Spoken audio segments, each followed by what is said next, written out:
Hello, hello. Here we are coming to you again from the Paranormal World Show under the umbrella of Broadcast Team Alpha. And my name is Agi and I'm the host, and we're coming to you on 44 different platforms around the world. And we are also transmitting on the Conscious Awakening Network. Oh boy, you got to go over there and have a look at that. Go check out consciousawakeningnetwork.org because they got close to 50 different shows over there where they talk about all the stuff that you and me are not supposed to know about because they have a platform that cannot be interfered with, they cannot be censored, so that's where you find their really good stuff. And before I introduce the guest, I also want to tell you how you can get a hold of me and also my co-host on the broadcast team Alpha Show, Nordy Love. You can send us an email to broadcastteamalpha@gmail.com, or you can go to our website, broadcastteamalpha.com, and find the contact feature, and then you send us an email, and we'll get back to you and see what we can do for you.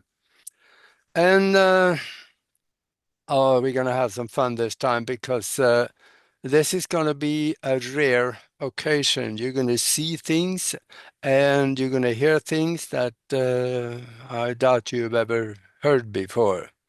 So I want to introduce our guest. That's called John. He called himself John Bro Wilkie. And you can find him on Facebook for the most. And also, he is an author and he is a researcher, and he is returning to Broadcast Team Alpha to talk about some new material he has created. So if you go to Amazon.com, put his name, that is John, uh, I think it is John J. Wilkie. John F. Oh, John John F. F. Wilkie. Yeah, John F. Amazon Books, John F. Wilkie. I Yeah, appreciate that. that'll work. Oh, John Wilkie, that might work too. And then you can see his book there. He's got one brand new one that is called Secret Space, and there is other books there. And you're going to find out in a little bit here why you need to and why you want to go there and check those books out. Now, he is a researcher and been a long time UFO researcher. He's got some pictures of ships and ET equipment in space, and not all of it in space, also inside the atmosphere. And he has been a TV and movie producer. He's been on Art Bill several times. And he's also been to Area 51. And, as soon as he told me that, he shouldn't have done that because I know I'm going to ask about it. So this is going to be fun. And he has a lot of background in technology, and that is why he can do what he does. Welcome to the show, John. So good to see you again, Augie. Man, I'm Yeah. excited. You're the first person that is being told about this because Amazon Books just posted it yesterday. Wow. Secret Space Combating Alien AI. And there's part of me, like I said, I hope some folks out there think it's a little funny and snicker, but I will show some folks some things that they can't unsee, and I believe history will vindicate me. And I greatly appreciate the chance to talk to you and your audience today. Yeah, that's good. Now you mentioned you had a lot of background in technology, and what you are doing also found a way to analyze pictures and even dig things out of pictures that don't, at first glance, don't show anything.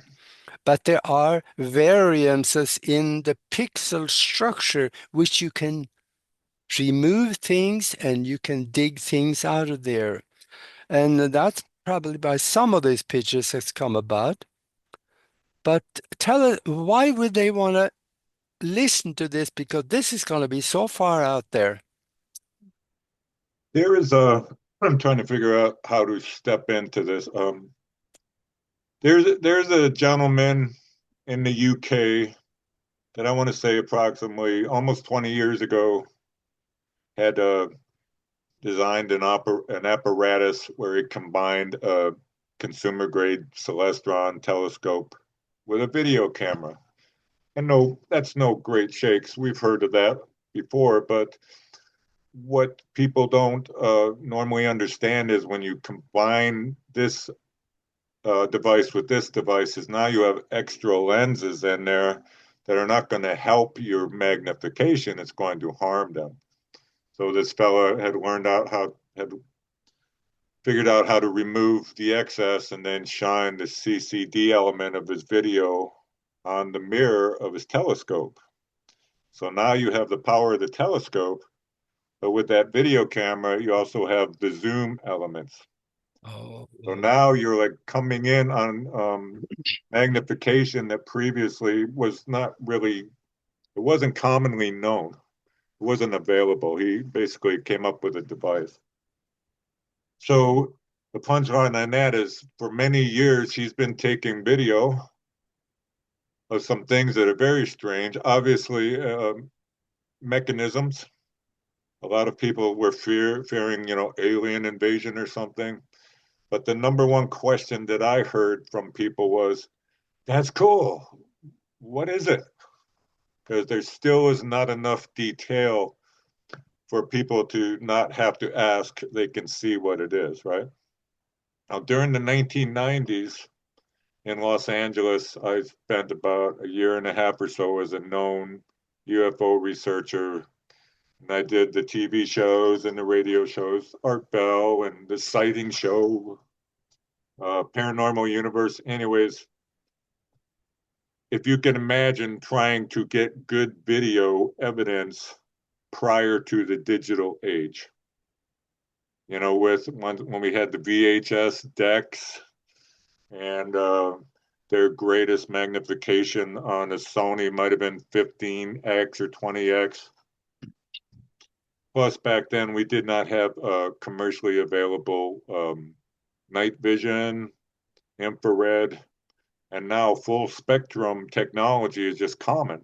And you see it if you ever watch one of these shows where they're hunting spirits or ghosts. Everybody in that genre has it now, but back then nobody had that. So we had to figure out a mechanical way around being able to view things in other like spectrum beyond the Hertzian wave. Human beings have a range of their vision somewhere between, I think, infrared and ultraviolet, and we're in the middle there, right? But there are certainly ranges we do not see that are outside, above, all around. So I learned that a lot of these objects, and even some very big things coming out of Vandenberg in California, intentionally or not, they were hiding in the light. The light you think would illuminate, actually, at the right angle, is what they hide behind. Now anybody can go get an IR camera or a night vision camera and see things in a clear blue sky that you don't see with your eyes. Anyway, that was just the beginning. But again, the cameras weren't very good, so I realized if I took some of these video stills and I blew them up, and I really enlarged them, maybe 10 times, and forget what they look like. You just got to trust your tools. I started on Corel. It was no fancy. We didn't have AI, any of that. And I would just cleanly cut the lines. And if I saw shadows or lines, I trusted to, go ahead and just reinforce them. And then when you shrink it back down, you could not believe some of it. And I mean, I wish I had the artistic ability to create some of these things. I do not. But a lot of folks say, well, he invented that, he made that up. I wish I was on the level to be able to do that. But so from back in the 90s, the first generation of the internet, and we still had the big, CRTs with a tube. Mm-hmm. Oh my goodness, right? Yeah. Or trying to communicate over the phone. The dial-up 54K was our max. Could you imagine trying to get good evidence back then? But because of that, I got very well adept at improving the detail factors of these images. Hmm. Now all of a sudden people could see what they were. And I've been doing it consistently ever since. I've almost gotten to the point where we can make a drawing look like a photograph. Yeah. So I'll take some of these old fuzzy stills that are kind of maybe cool, reinforce them, and then put them back into a setting where you can really see what they look like. Hmm. That was the beginning of this. Um, You I'm know, sure a lot of folks are. Go ahead. Sorry. the technology of cameras, what the military have available to them, we have no clue about because I know a guy in Minneapolis, decades ago when I was flying, he used to fly the SR-71, and he told me that when he was flying 60,000 feet, they could take a picture of the ground and they can read the license plates on cars. 60 years ago, Yeah, they could do stuff with that. I've heard rumors of things around 20,000 K. yeah, And no, it hasn't been proven, but I mean, you imagine 4 or 5 times, and that's what they share with us. And I can kind of give you a reference to an example with computer chips. hmm, Now, supposedly, what they share with the public is someday soon they're going to come out with the quantum processor. yeah, And I've actually seen, I think the one that they publicly admit to the public, sorry, I'm repeating myself. China has recently come out with the 105 qubit processor. That's what they admit to. And for your audience, this is a great tie-in. So kind of make a mental note of this. The quantum aspects hmm, of the images, of communications, of travel. yeah, Anyways, so the greatest supercomputers that we are told about, um, compared to a quantum processor.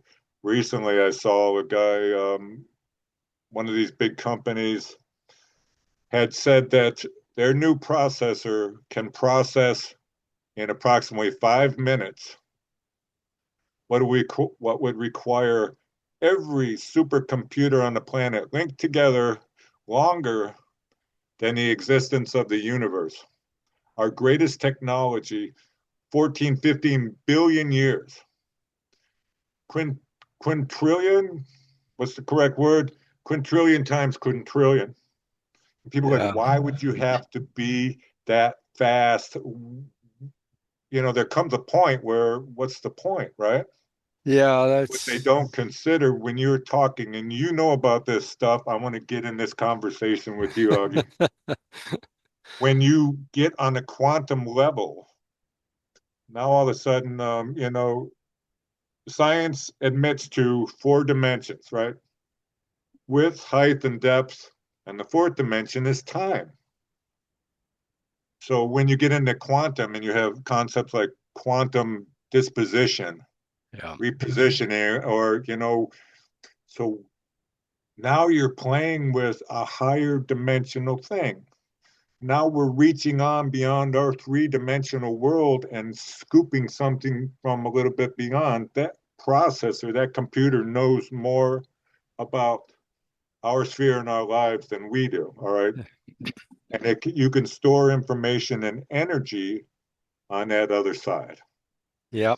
It's And just the there, intro. Those subatomic particles is the key to all of this. It's the key to communications. It's the key to the engines. And anyways, I wanted you to throw back your side on that because boy, have we opened up hmm, the floodgates on this one, right? yeah. But And trying to figure out how to tie this together. Approximately 2006, 2007, a fellow in the UK, um, on his CCTV system. In America, we just call our security cameras, they call it the closed circuit TV. Um, And when he got up and he was reviewing, having his coffee, he noticed that one of his cameras had identified a movement in the middle.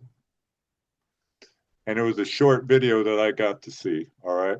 And it's just the early morning, the sun's coming up, and there's some fog kind of wisp by. And that's all you see.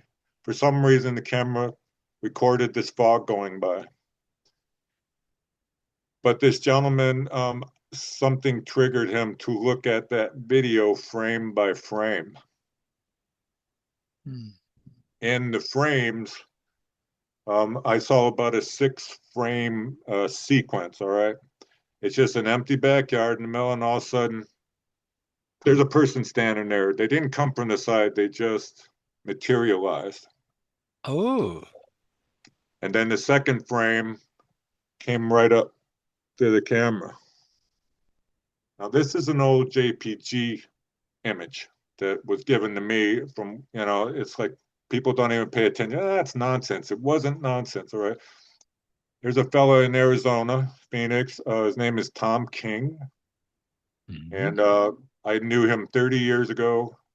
We did shows together and traded a lot of information back in those days with Whitley Strieber, Art Bell, and all those. We were part of the circuit. I ran with that circuit for a while. He said something odd to me at the time that didn't register. But he said, John, these little video images have a supernatural amount of information in them that people won't even believe. He says these blurry little, cruddy little pictures. He said when you blow them up, you're like, it can't be. There's no way that much information is hidden in that little child's. He said, but there it is right in front of you. And I did a lot of stuff, but I mean, so I'll take some of these stills, these video stills, and I will increase their size possibly tenfold. And I just trust the art. I trust my knowledge. And if you see a line, you just cut the line. If you see a shadow or a box, and they're not just blurs. You can actually start to see real, it looks like engineering. Hmm. And then you don't know what it is, but when you shrink it back down, you get to see what it was. You're not making this up. I wish, oh my God, I wish I had the ability to invent or create some of these drawings and stuff that I'm showing to people. I wouldn't be wasting your time trying to say I'm a UFO researcher. I'd be designing these things for Porsche or General Dynamics or something. Yeah. You'd make a lot more money and have a lot more impact. So through this really basic, almost caveman technology, we might have come across, come upon something. Now, this guy in England has been putting them online for 20 years. Hmm. So I started blowing them up and bring them back down. And these aren't exotic alien ships. These are military craft. And for instance, I saw one that I recognized it, but something was wrong with it. It looked like a naval destroyer. Hmm. But in outer space, you don't need that water displacement hull. Yeah. So it was the top part without the hull on it. I recognize it right away. And there's so many of them. There's not just a couple circling the planet, Augie. Hundreds or thousands at least. That we saw them so much that we decided let's start cataloging them because I have quite a knowledge from the military. The Air Force is my background. So let's find, the refuelers. Let's find the battleships. Let's find the transports. Let's find the fighters. Kind Hmm. of, and over time, they're all there. And I took some of these images and blew them up to the moon and shrunk them back down where they look like forget the old video blurry still. They're very detailed. Now, in my latest book, it's not really a book that you read about there's some in there, but it's not a long, jabbering story, rehashing. It's actually a picture book of our progress and how we're extracting this. So I may start categorizing. I want to go back to that CCTV Hmm. when you can see the little guy in the back and he looks like he's holding something up in the air. And the first thing to an experienced person is he got a gun, something like this, right? And the second one, he comes right up to the camera where we can really see the equipment. And I have enough background that I was able to back engineer Hmm. the helmet. These guys in the Navy SEALs or whatever, they have the big helmets with night vision and their Yeah. comm, all that stuff. When the first picture, it looked like the guy was about 4.5, 5 foot tall. And he looked like he had a turban on, like gold lame turban with jewels and all this. And it looked like a costume almost. It was silly. But remember, as I blew it up, the next thing you know, I can see on one side is this super HD camera, and then he's got the red and the green, you know, um, night vision, infrared. He's got it's going all the way around his helmet. Okay. Mm. Now he's got a visor in front of him, and his face is kind of blue, but on the bottom it's kind of like Mediterranean looking guy, right? But he does have a mask on his mouth and his there, but and I realize the visor is a HUD, it's a HUD. He's getting information. Now you can buy a pair of glasses from Ray-Ban that will put the internet on your eye, on your Yeah. glass. And that's what it is. And the military pilots have it all the time. So now I see the optical, and then I saw the transponder right behind his ear. And they're just beautiful gold metal, all right? And on top above that, it looked like a little snout, a little pig nose. Mm. But remember, I said when you blow it up far enough, you can see detail that seems unimaginable. And I did not make up a single pixel of this. All right. And you could see on one end was an intake that was spinning and it's separating heavy to lighter. And you could see the tubes. And they go into this compressor and they're going to, if it passes that muster, they go through a second test. And if that passes, they call it a trimix. Scuba divers have an air mix that has so much oxygen, so much nitrogen, it's scientifically Yep. measured, right? Yep. So so they throw out this little pig nose one side, you could see it looked like a turbocharger or a blower unit. That's what it reminded me of on an automobile where it's the Bernoulli's principle. It compresses air and that really pumps up, right? So after it goes through the intake process and separates it and exhausts it, the trimix goes to his recharger. So that extends his period of time that he can Mm. stay in that environment without having to go change tanks or something. They're thinking, man. And it had comms, it had visuals, and this guy's connected to a link. I mean, he's not alone. Yeah. And then, and this is in a 5 frame period within an old school videotape. And then there's a frame that's empty. He leaves, and right behind him comes this guy that looks like he's got a 1990s fighter jet helmet with the visors, full air mask on. And I realized we were talking about this before, like with when people see ET, the majority of the reports are that they saw it and they almost like a hologram where they could see through it, Hmm. implying that it was a projection or maybe it wasn't atomically 100% here. And the concept of that too is like if you poured water through a screen, that screen exists, the water exists, but it's going to go right through it. You know what I Yep. mean? So they could partially be here. They really are here. It's not your imagination, but they're partially somewhere else too. What does that imply to me? back to quantum. Yeah. And these two fellas went to this frame in 5 frames. And I will conservatively say that when they appeared on that video and exited, they were moving at least 80 miles per hour. Any human beings Yeah. can run 80 miles per hour. And there was no assistance. They were both in the same track. The second guy, in my opinion, was very human technology, and he was chasing the first guy, either chasing him out or trying to get a hold of him in a compressed quantum state, time compression. Mm. Everything in there moves faster, but you got to think about it. So does the atmosphere. So does the air. So does the chemical makeup. So you have to bring along your own air mixture when you're time jumping. Or I don't want to say time traveling. That's not really it, but they found out how to compress this time space and move past us and through our space. I think they're collecting.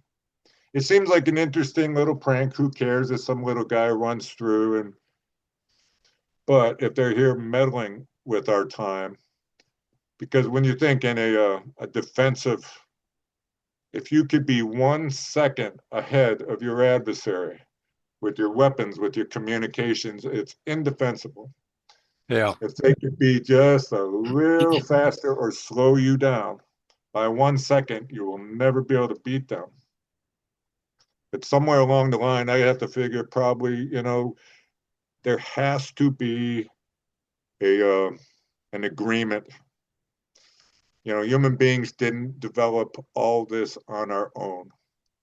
I We think have an they agreement with got it. somebody. Yeah. There's good guys and there's bad guys. So I don't know if you remember the name Gary McKinnon, Oh, yeah. and he busted, using a simple phishing technique. He had no special software, didn't do anything. He just was phishing for passwords on common emails. 1, 2, 3, 4, 5 in the Pentagon, and it worked. And Yeah, he he got started. into I've NASA. actually, I haven't hung out with him. I haven't directly spoken to him, but I've had knowledge and people I know communicated. What's the real truth about this kid? He's just a cocky little kid at the time, playing with something that a 12-year-old could probably figure out. And he broke into so many major defense and governmental, because they're very complicated, but they don't think about this simple back door. Just like with what I'm doing with these pictures, it was this manual, antiquated technique that got us the breakthrough. Yeah, So Gary McKinnon, he got into NASA and he was searching for UFOs and he found some ships that did not well, exist in the he got a Navy. list, supposedly of non-terrestrial officers, Yeah. and he started to get a printout of half of a ship coming out, and I think it was ours, not aliens. But and then somebody saw it, and they cut him off, and that's how they triangulated him. Yeah. He didn't do anything fancy. He didn't use any special hack software. Yeah, So that I mean, this is alluding to the fact that there is completely 100% a space fleet. It's not someday. Actually, it's probably as old as I am. mhm. Like I said, William Hopkins said that back in the 50s, they were designing submarine hulls because up in space, that's perfect. You don't have to have the kind of strength that you would have to have underwater. In our atmosphere, it's negligible. In outer space, you could probably have saran wrap, because there's no pressure. Now, it wouldn't protect you against other things, but that was the jump point, the beginning point, right? Yeah. So now we take the fact that, it wasn't dozens, it wasn't hundreds, it was thousands, and they're different configurations. Hmm. I'm going to move the 20-year-old, 15-year-old story of the UK out of the way, all right? So a couple of years ago, I met this fella out of San Antonio, Texas, a young man, another disabled vet named Ryan Keaton. Oh yeah. And he just, for some reason, he was seeing red orbs over his neighborhood. And it happened so often that he decided to start videotaping it. And he does live streams on TikTok. I think it's 210 UFO. Pay attention to this. I mean, really, folks, 210 UFO on TikTok. I have no proprietary interest in this, but so I saw his videos. I got to meet him, and it looked to me like he was recording Final Approach at one of the local airports, or maybe even a military airbase. I didn't see anything particularly exciting about it, except the nav lights were not correct. You're supposed to have a strobing, flash, port, Mhm. stern, you know. Green And then on he the sent me right, some, red on the left. yes, for you know whether they're coming at you or going away. It was Yeah. just very mundane, Mike. And this guy's getting all excited. I'm like, man, my poor friend's looking at, people coming in from St. Louis, trying to go home, man. He thinks it's UFOs or whatever. I felt bad for him, but he kept up with it. And then all of a sudden, he got one of these big gray diamonds. And Okay. one of these things are in the distance. He says, I see these things all the time with my eyes. I wanted to show you, John. And then one of these big gray diamonds came more over his neighborhood, and it looked like it turned on a headlight. Pretty cool. And I was able to blow it up and then start to see the detail on it. Well, it wasn't turning on a headlight. It was opening up its hatches and it ejected another craft. So, and then that bigger craft went inside a bigger craft. So, I mean, that implies to me these guys came from a long distance. If you need to deliver a major craft, you don't have to fly over from England and do anything. You just fly here, but Mm. multiple stage delivery systems. And we could actually see the detail of the craft and inside. Mm. And it's a drawing because remember I reinforced these things, but I mean now we can really see it, and it looks like Augie, like someone that was severely mind altered, like Peter Max or something, going on some crazy trip. But when you shrink it back down and you see the detail, it would take someone with 5 times the IQ I have to invent it. Just like that little breather, I call it a scrubber. It's on that little alien helmet. Uh-huh. If I could invent something like that, I wouldn't be wasting your time. Mm. I don't have 1/4 of the IQ it would take to pull that out of thin air. All right. Mm. So, anyways, now he sends me this picture of you could see the connection, you can see the release of this secondary craft going over his neighborhood. These full color, very detailed pictures are all in the book. I would show them here, but kind of ruin. And so he sent me another picture that I'm talking about the final approach, right? And just like when the Navy moves a fleet, they go in a grid pattern mostly, unless they're in a war situation, they just move like a grid. And these objects were doing the same thing, one after another, lining up. That's why I say final approach. Another aspect it said to me, these are human beings, all right? And as these little white dots get closer, you realize they have a hull of a seafaring vessel. And the one behind it, it looks like 3 big cargo ships from the 50s coming in. Wow. But then you realize they're not on the water. They're coming in very slowly, kind of lumbering.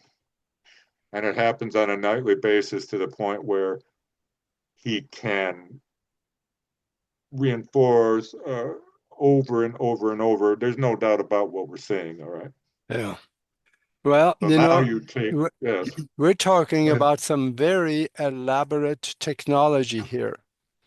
But I want to remind all the listeners and the viewers about something that what they're telling us about is only a small portion of it. We have to remember that the head of the Lockheed Skunk Works in California, that's where they make all this stuff that they're not telling us about.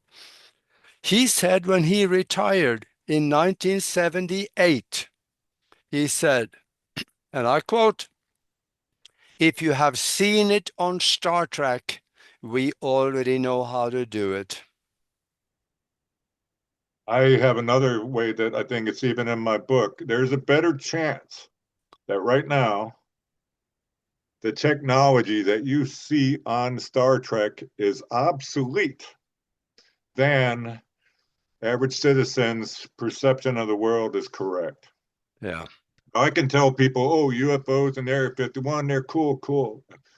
What stops them, what makes them very skeptical of me is when I say the technology of human beings right now. And it's not kind of, it's not something I believe. I know this for a fact. It's not hundreds, it could be thousands of years ahead of yeah, what they share with us. And it's us. And I believe 90% of the UFOs that people see in video is humans. yeah. At the same time, 10% of them is not. Mm-hmm. So, when you think about the quantum processors again, and the quantum computers, and they can reach into other dimensions, Yeah, time at least, and maybe beyond that, you apply that to propulsion. Where do you get that extra power? These ships are not pushed, they're pulled. yeah, Does that make sense? yeah. They're sucked into it instead of pushed. That's just a byproduct in the back. Mm-hmm. So you can call it the hyperdrive, or on Star Trek, they called it the warp. It's the same thing. They're utilizing higher dimensional forces to push that thing. And on top of that, they have developed 0 point inertia dampening systems. And one time, years ago, when I was in LA, I saw a craft, how it started for me, that was just monstrous. All right. And I think I even had it on video. And as I'm watching it, this thing just started moving, jumped around the sky like a bumblebee and took off. Mm-hmm. And I'm thinking at the time, you had to reassess this.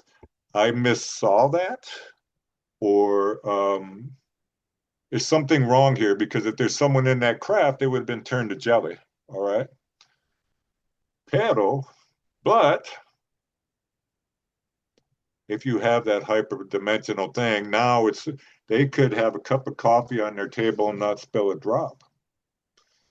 We are not seeing the same thing as the occupants of that vehicle. You're what we're really having here is a perspective, an angular perspective of what it looks like when you jump into a higher space, going through light through the human eye perception. You're not incorrect. You're not hallucinating. You're not misidentifying. It's just our angle of view, what it would look like to that particular thing, jumping out of our continuum 3D here, because possibly we exist on much more ourselves. Augie, John, exist in more than just the 3D place. This is just our experience. This is Yeah, all we know now, but yeah, there is a 2D, there's a yeah. And I see now that we are down to the bottom of the hour. So, for those of you that joined us late, we are talking with John Wilkie about his new book out. It's called Secret Space. We are talking about future science, science that they probably had, our science that they had 50 years ago, that will sound like future science. So now we are going through and talking about anything from quantum jumping, which is a technology. I Now there is an electronic technology about that which we're talking about, but there is also one that is done with the mind. And there is videos that if you go to YouTube, search on quantum jumping, you're gonna see some of that science, how it is done with your mind, and they explain how to do that. And there are pictures and testimonies from people that is the person is here, the next moment they are 4,000 miles away in another country. And that this is verified. So this gets really far out there. So I suggest listen to the rest of the show because now we're going to get into the good stuff. Now, you mentioned quantum jumping, and this is some nobody really understands much about it, but you explained some of the science behind it.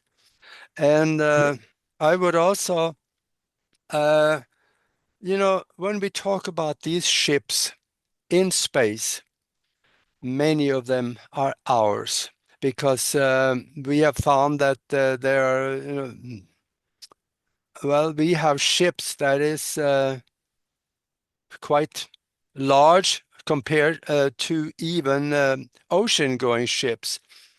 While I'm on ship, I want to say something else that I think people will enjoy knowing. I have a picture, a NASA print that was taken of Saturn. The planet is sitting right there, all the rings around it, and outside of the outer ring on the right side of the picture, there's I think it's about a 2,000-mile long cigar-shaped ship that is taken in the infrared spectrum. Now, as a novelty, I want to tell you, we don't make 2,000-mile long ships.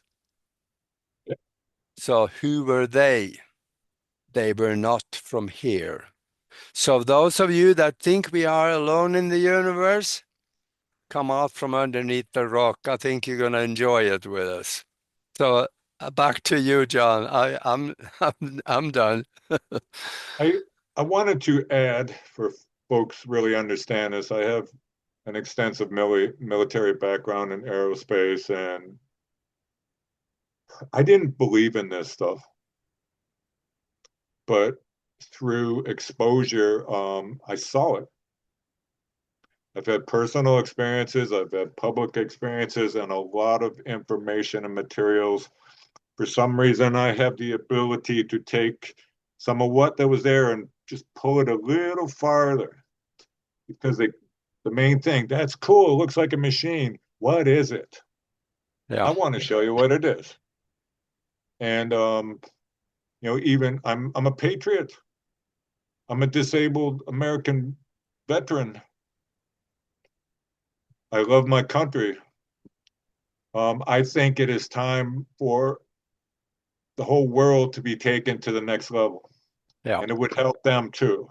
I know why they don't. If you want to talk about that, are you going on a break or something? Did you say? Well, yes, but even beyond that, they want to keep selling you gasoline, baby.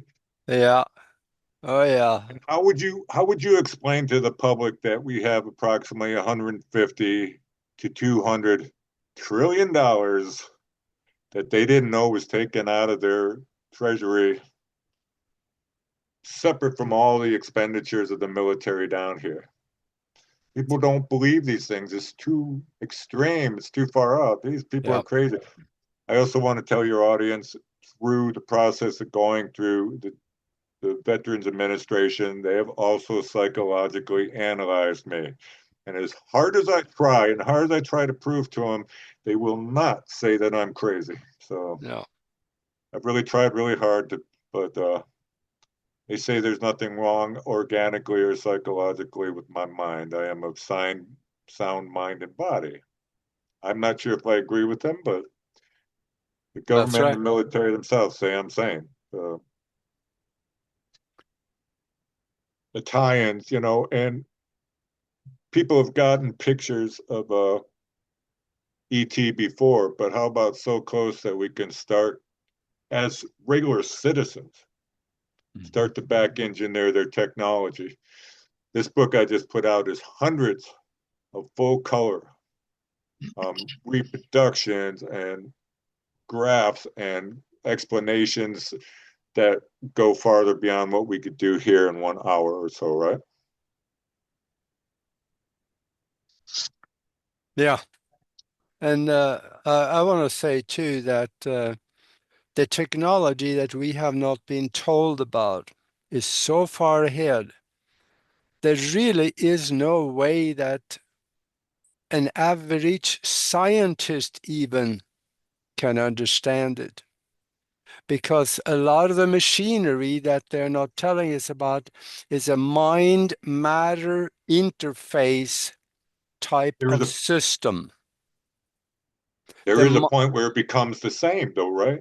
yeah, It's hard to blur. It's hard. The line between the human and the machine at some point blurs because I have a feeling that maybe the biology of human being a human condition is not capable of understanding these kind of things and measuring these things without the AI. And then the human operator is kind of taken out of the process, and you just have to trust the machine. And that's, in my yeah. opinion, that's the problem I have with the AI. I Mhm. also think if human beings completely disappeared within time, the AI would just shut itself down. I don't think it would exist on its own. It doesn't care about profit. Yeah, It doesn't have an objective. It would probably think it was kind of silly to just sustain itself as a machine and just turn off until it got another instruction. That's my yeah. opinion. I think We also need that, each other, though. yeah, I think There's a also symbiosis. when you have a mind matter interface system, it is very tricky because your mind can screw it up. I know that. I'm a retired pilot. As long as if I'm sitting in the cockpit, I got all the four buttons forward on the autopilot, I can feel safe. If I get in really bad weather, I mean, if the clouds are laying on the ground and the ducks don't even fly, I'd rather have the autopilot fly me down the slope than I'm not doing it taking my eyes off my yeah, instrument panel, that's for sure. because humans make mistakes. The autopilot doesn't. But something that the AI does not have, intuition. Why can't AI take one of those pictures I was telling you about and cut those lines like I did? Yeah, It doesn't, it has all the intelligence in the world, but it doesn't have wisdom. It doesn't have intuition. It doesn't have empathy. It yeah, might believe it does. It never will understand truly what it means to be a human being. yeah, It'll never, it might eclipse us in some ways, but it'll never feel. And the way we feel and the pain and the pleasure that we feel in life does, I don't want to say dictate, but it does influence our creations. You know what I mean? We can make this machine accept if you use it, it would harm animals or people or the environment. So we make special adaptations for it doesn't. The yeah. machine might not care about that kind of stuff. The AR part of it, it I think that's the key to the development of warp engine technology. If you get up in the outer space, a cannon is worthless. It's in the term itself, firing a weapon. Hmm. You know, there's no ignition unless you bring along your own oxygen, because ignition is just rapid oxidation, right? So what do we do next? Well, they have what they call the rail gun, and Yeah, that's been developed way beyond what people realize. I mean, in my mind, it makes gunpowder obsolete. Would be a great. I'm sure the logistics yeah. personnel and the weapons people on those ships would be very happy to not have to deal with gunpowder. There's a guy named Bull, Bull, that has a patent on the magnetic railgun that is dated in the mid 1980s. I saw one from 1922, I think. It's in my book. Oh, really? The original railgun design is over 100 years old. Yeah, And that, the problem with the railgun is they have malfunction issues, and they break down quickly. So the next step, directed energy weapons, yeah. the lasers, the Mhm. light beams. I don't know if you ever saw that video. Supposedly it was from Hawaii during when it caught on fire a year or two ago, and they have a white beam hitting the ground and explodes. Yep, I saw I it. saw that right away. That's not nonsense. That was not lightning. Yeah, that's us.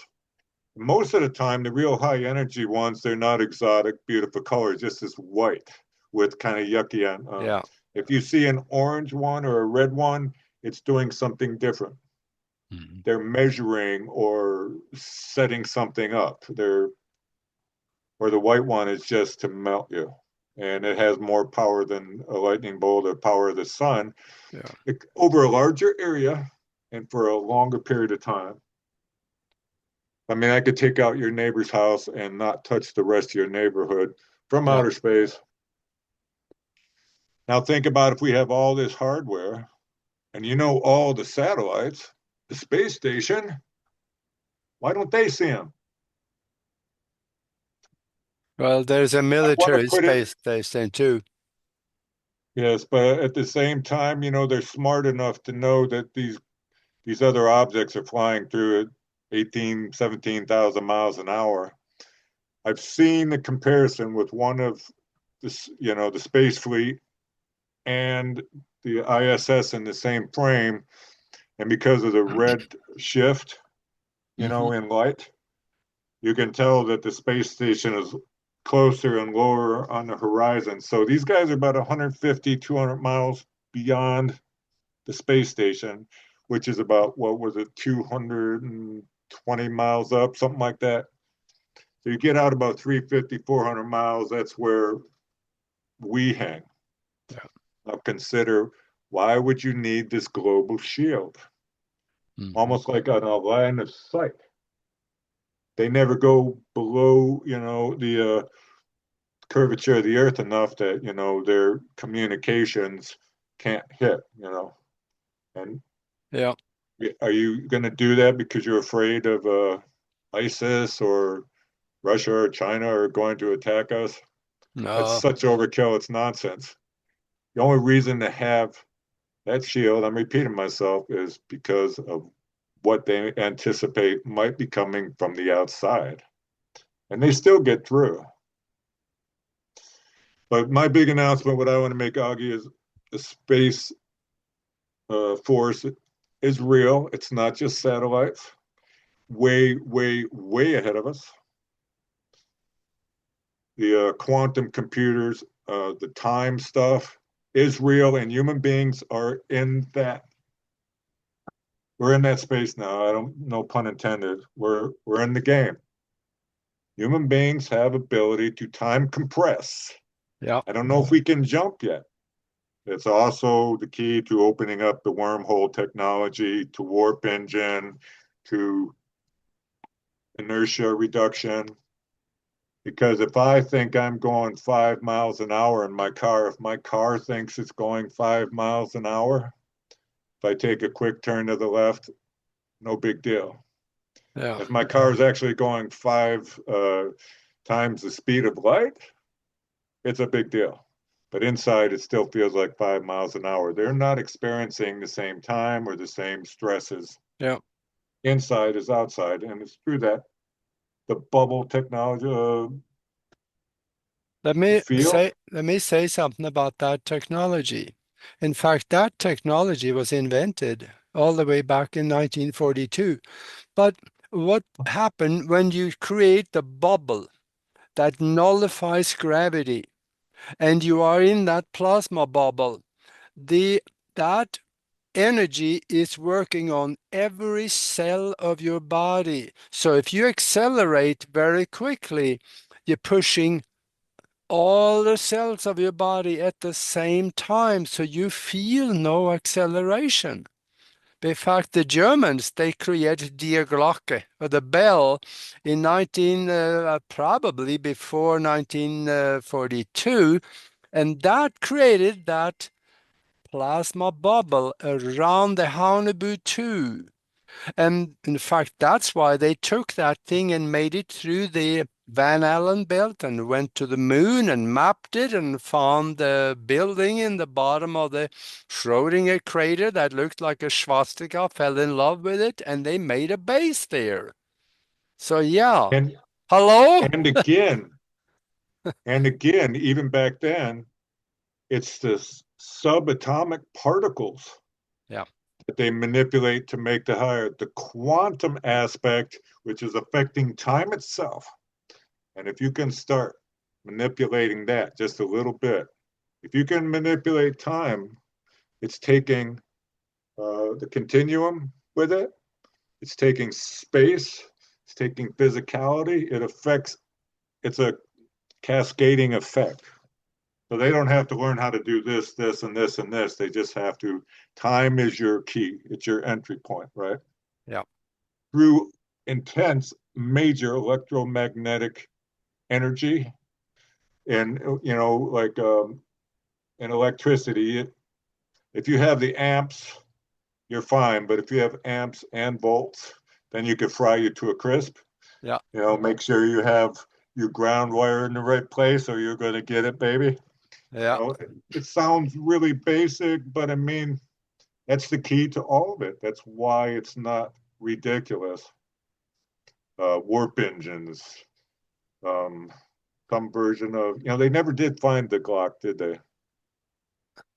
Uh, They never, or well, they didn't tell us about it, unless it's in the Warehouse 52s. I believe, according to Colonel Wendell Stevens, we think that the Americans got two of them.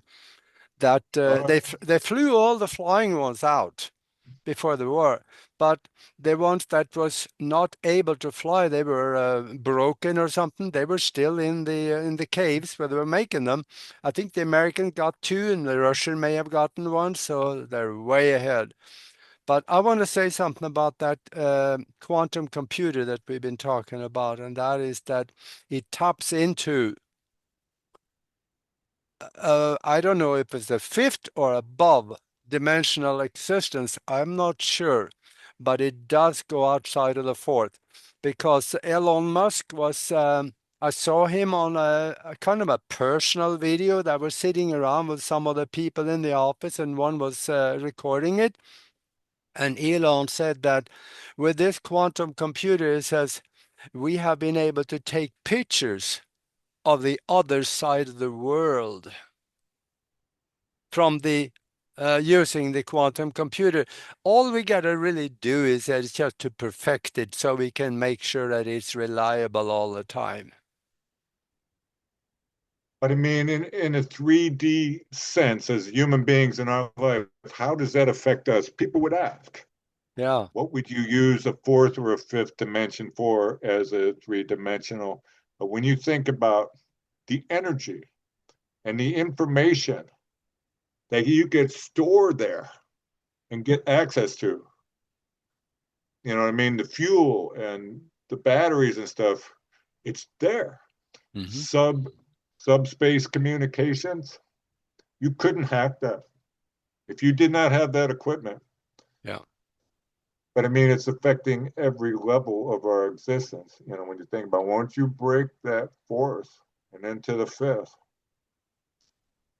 I mean, it Yeah. makes just about everything beyond what people could even consider or conjure as a human mind without the assistance of.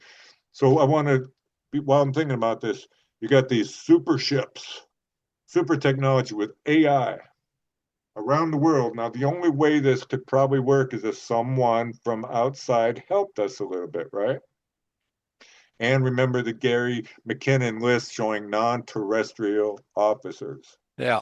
So that means somewhere along the line, some of these aliens have had their hand in our computers. Yeah. And So we're also, running off of alien AI ourselves now. People yeah, don't even consider what that means. That's a bad place to be yeah. if they ever turn on us. He found the names of some of the ship. One of them was Helen Cutter. And he Helen searched the Carter. Navy base name of ships, and a ship does not exist.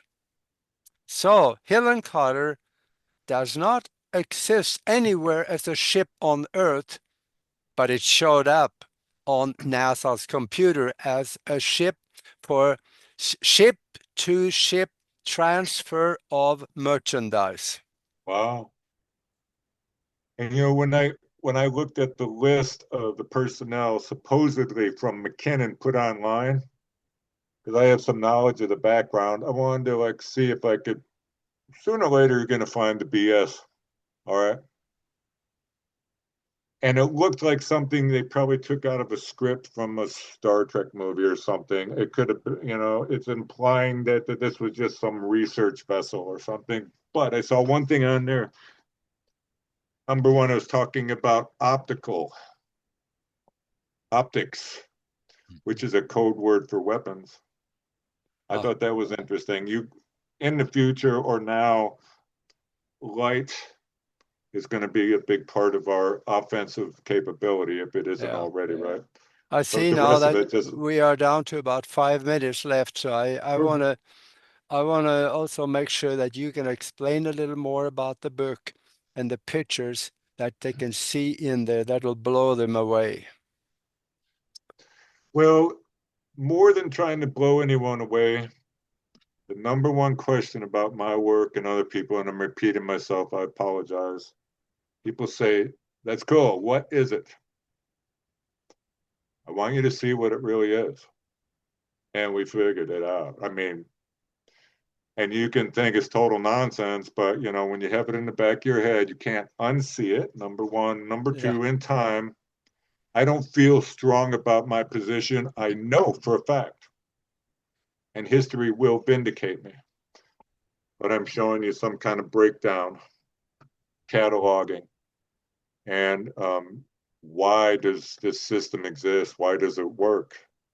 What are the nuts and bolts part of it? Where's the interconnection between military and special secret space projects, BlackRock, and yeah, where do these all tie in together? Now, if they're not showing it to us, either they're not planning to take us with them, or they want to get a little more money out of us selling petroleum, yeah, because, the $1,500. Oh, come on, man. Money is backed by nothing.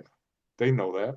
yeah, But I mean, to tie in together the physical, the military, hyperdimensional, and it's not someday, and it's not them. We have this now, yeah, and we I do. get stranger reactions than I do telling people UFOs. Amazon books, Secret Space, Combating Alien AI. The normal paperback is about $20. The premium hyper color version, and it's a picture book. You can read this book without reading it if you decided to. There's hundreds of images, tens of thousands, probably about 30 or 40 years of my life to get to be able to produce this. By far the most extreme, best works I've ever produced, and with the combination of a lot of people and a lot of knowledge helping me and bringing it to this point. There's absolutely nothing in these images, nothing that was calculated or made up. 100%. People just, wow, we're not going to believe it. But for you can see it for yourself, you can tie it together where you know that it's okay to believe. And you're Yeah, not some crazy fool. We have to remove that stigma. Just like with mental health, we have to stop being afraid of, he has an issue with his mind, he must be crazy. No, you know what I mean? It's that kind of parallel that people can be witnesses of UFOs or abductees and still go out in the real world and be a productive citizen and hmm contributing, you know. But I really would urge anyone that is into this subject to have faith that what is in that book, even if you know all this information, this book's going to take you a little farther than you are now.